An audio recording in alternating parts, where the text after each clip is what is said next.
The spring has arrived, and Russia is supposed to be making its war-ending offensive. Finally, cover is appearing and the weather is getting better, but the same old story is playing out for Putin. He orders advances, and his soldiers die. Russia just had its worst month of the entire war, and Ukraine had its best, as the spring offensive has collapsed and Russia's war machine burns.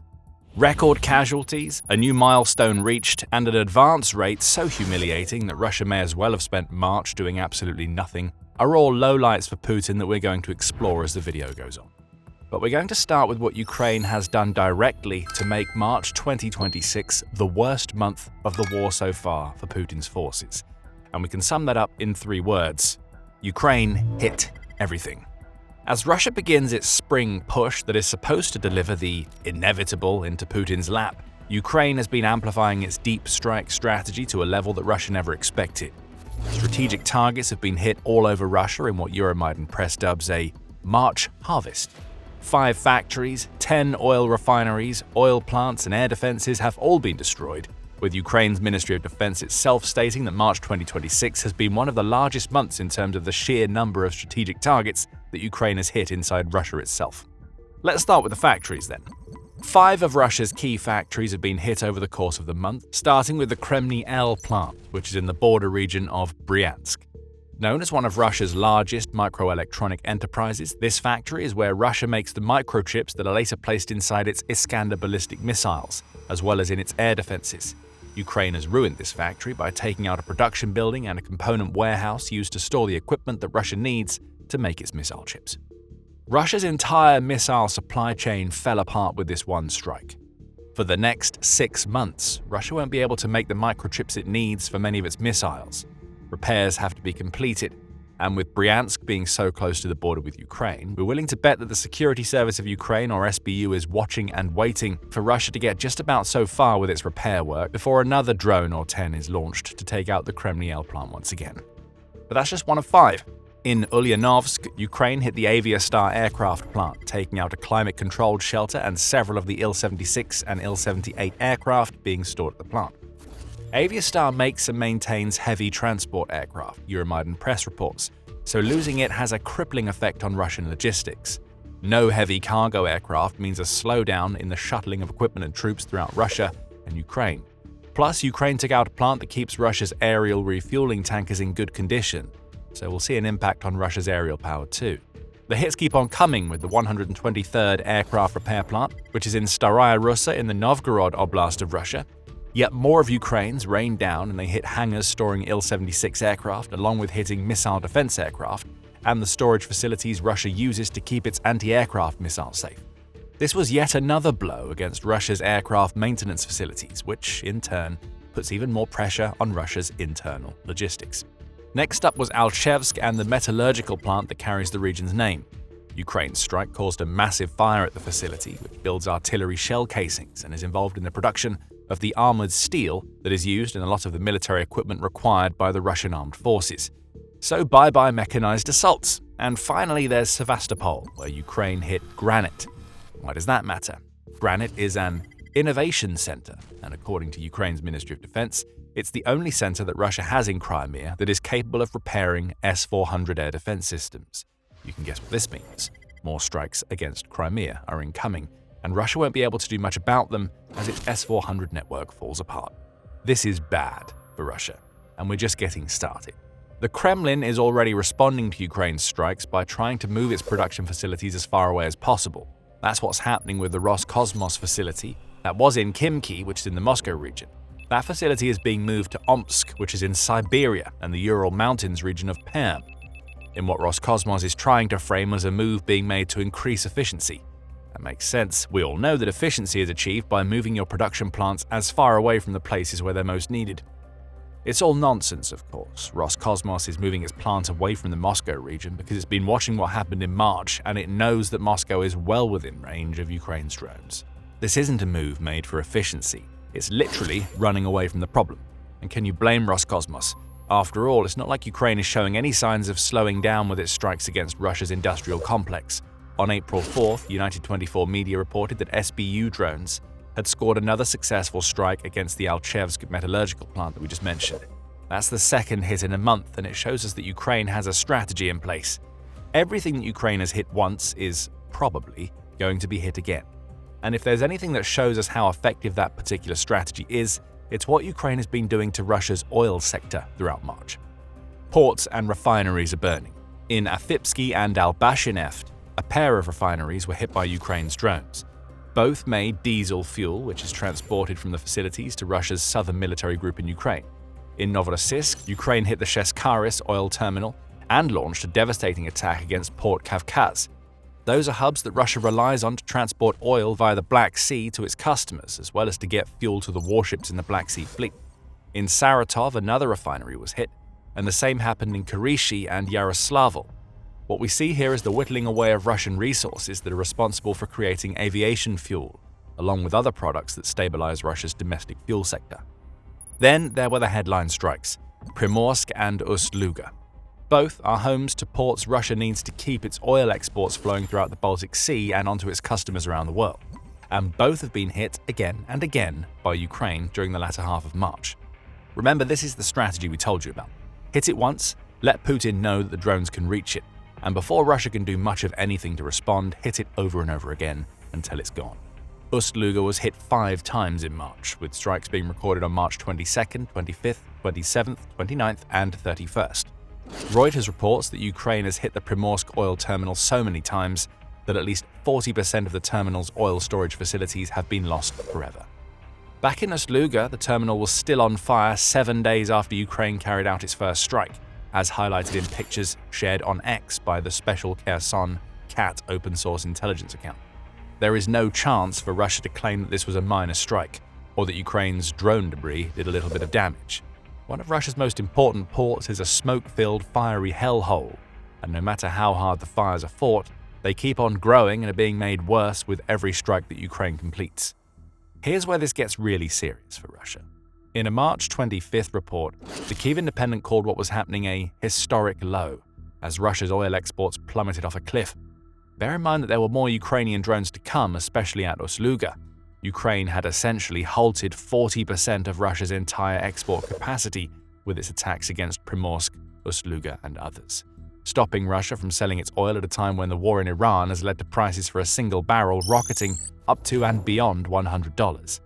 Russia should be raking in the cash right now, but instead it's dealing with fires of indescribable magnitude at the very ports that were meant to be its liquid gold lifelines. On the refinery front, the Moscow Times reported on March 30th that Russia now faces a fuel production crunch. Ukraine has intelligently combined its destruction of at least 40% of Russia's export capacity with attacks against facilities that make the fuel that Russia is trying to sell or send to its troops. And here's where it gets really clever. Ukraine's attacks against Primorsk and Ust-Luga prevent Russia from shipping its oil. That has a knock-on effect against the stricken refineries. Even if they're able to produce their products, Russia has nowhere for those products to go. They have to be stored at the refineries until the logjam clears, and there's only so much space for that storage before the refineries have to shut down and simply wait for everything to clear up. This is an indirect shutdown to go along with the chaos of the drone strikes. And if Ukraine keeps on hitting the oil terminals in places like Novorossiysk, Primorsk, and Ust-Luga, Russia is going to have a whole lot of fuel and oil with nowhere to go. Oh, and one more thing before we move on to Russia's wrecked air defenses. On April 1st, the Kyiv Post reported that Rosneft, which is one of Russia's oil giant companies, had reported that its net income fell by 73% in 2025. A combination of high taxes on profits, high interest rates, and one-off factors, which roughly translates to sanctions and drones are wrecking our operations, led to the company making just $3.6 billion last year. Sure, this sounds like a lot of money, but that figure representing a 73% decline is bad for Rosneft, which makes it bad for Russia. Less oil being sold means less revenue for the Kremlin to tax, and now that terminals and refineries are burning, Rosneft is staring down the barrel of a 2026 gun that is ready to fire in its face. We haven't even gotten to the air defenses yet, and it's already clear that March 2026 has been a horrendous month for Russia in its war against Ukraine. There's a lot more coming. But before we get to that, this is a quick reminder that you are watching The Military Show. If you haven't subscribed yet, now is the perfect time to hit that button so you don't miss one of our videos. Now back to air defenses. Russia lost a lot of them to Ukrainian strikes in March. A dozen S-300 and S-400 air defense systems were taken out during the course of the month. These are both long-range air defense systems that Russia relies on to take out drones and missiles. Granted, they haven't been doing their jobs very well. Ukraine wouldn't have been able to hit Russia as hard as it has in March if they were. But Russia would rather have them than not, and now it doesn't. Adding to these losses was the destruction of 10 of Russia's medium and short-range air defense systems, including Tor M1, Pantsir S1, Tunguska, and various versions of the Buk air defense units. All are being used in Russia's near and deep rear to fend off Ukrainian drones. The irony, of course, is that it's the very drones that these air defenses are supposed to be stopping that are taking them out of the war. Plus, remember Crimea. You'd be forgiven for forgetting, as we've been rattling off so many March strikes that it's easy to lose track, but Ukraine also took out a repair and maintenance facility that keeps Russia's S-400s up and running. So we're seeing Ukraine take out multiple layers of Russian air defenses, and not just in terms of destroying units across the range spectrum. Ukraine is also hitting the means of repair and maintenance, meaning that Russia's damaged units aren't going to be making it back out onto the battlefield. The strikes against air defenses are important because they open the door for everything else we've talked about in this video. Factories and oil refineries are burning because Ukraine spent as much of March carving out safe aerial corridors as it did on hitting those key facilities. This is a complex strategy, and it's one that Ukraine is employing against the occupied territories as much as it is inside Russia itself. The Kyiv Independent highlights that, noting that an analysis of 1,530 verified Ukrainian strikes in Russia and the occupied territories carried out between June 2025 and March 2026 revealed that 492 of those strikes targeted air defense infrastructure. Several hundred more targeted anti-access and aerial denial assets such as electronic warfare units and command systems. This is a clear degradation of Russia's air defenses, and we're seeing the impact in Russia's burning oil terminals and its shattered factories. And just to rub a little salt in the Russian air defense wound, all of this happened to Russia in a month when Ukraine's air defenses performed better than they have in months. According to the Defense of Ukraine X account, Ukraine's air defense efficiency has increased by 9.7 percentage points over the last 4 months. Right now, Ukraine is at 89.9% efficiency, having been at 80.2% back in December, and it has a target of reaching 95% efficiency through its combination of Western air defenses and homegrown assets, such as the interceptor drones that it's been deploying against Russia's Shahid-type drones. Ukraine is getting better at defending against aerial threats, while Russia faces more of those types of threats than ever before. And that's why March 2026 was the worst month of the war for Russia so far. Gotcha! There is even more to cover, as Russia's woes in the skies are being compounded by an absolutely disastrous start to the spring and summer offensive that is supposed to lead to Russia taking the Donbass and large swathes of Ukraine's southern territory.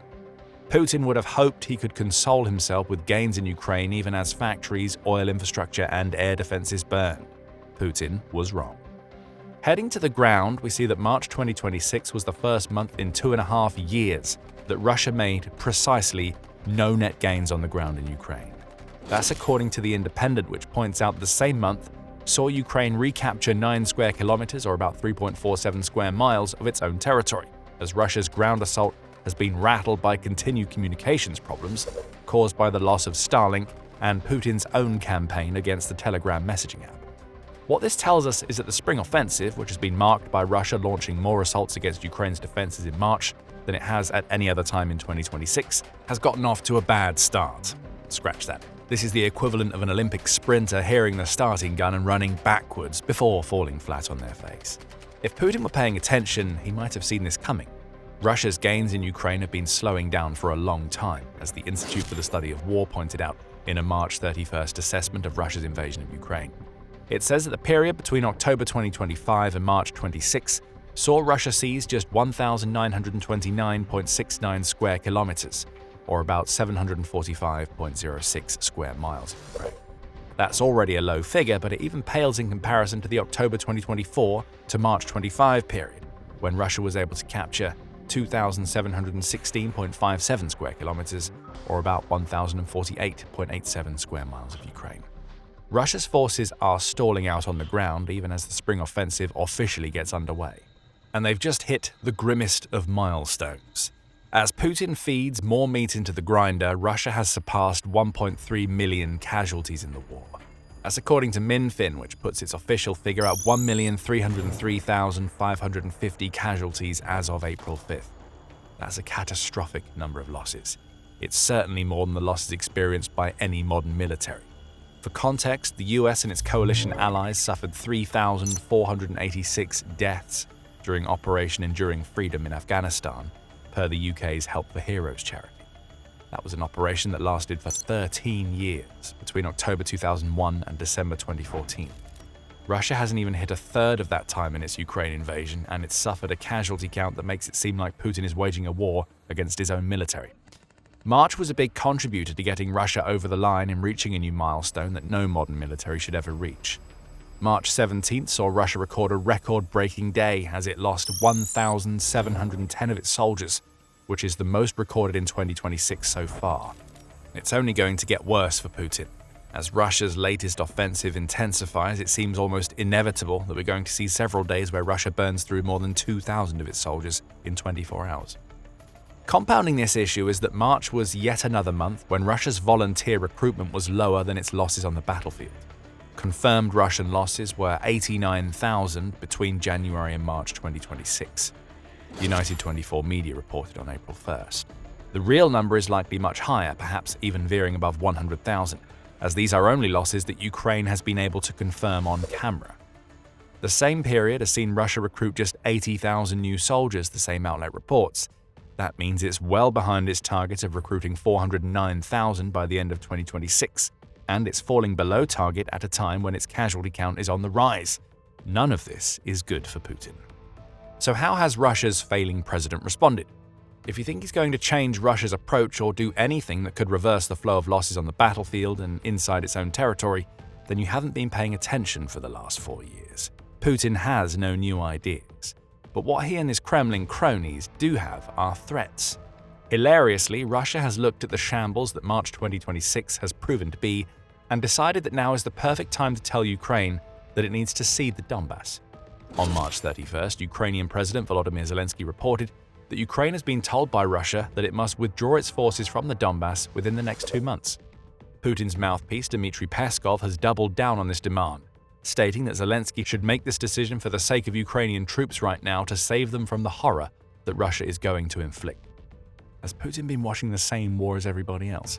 Russia has its worst month of the Ukraine war ever in March 2026, and it decides that now is the time to make demands of Ukraine.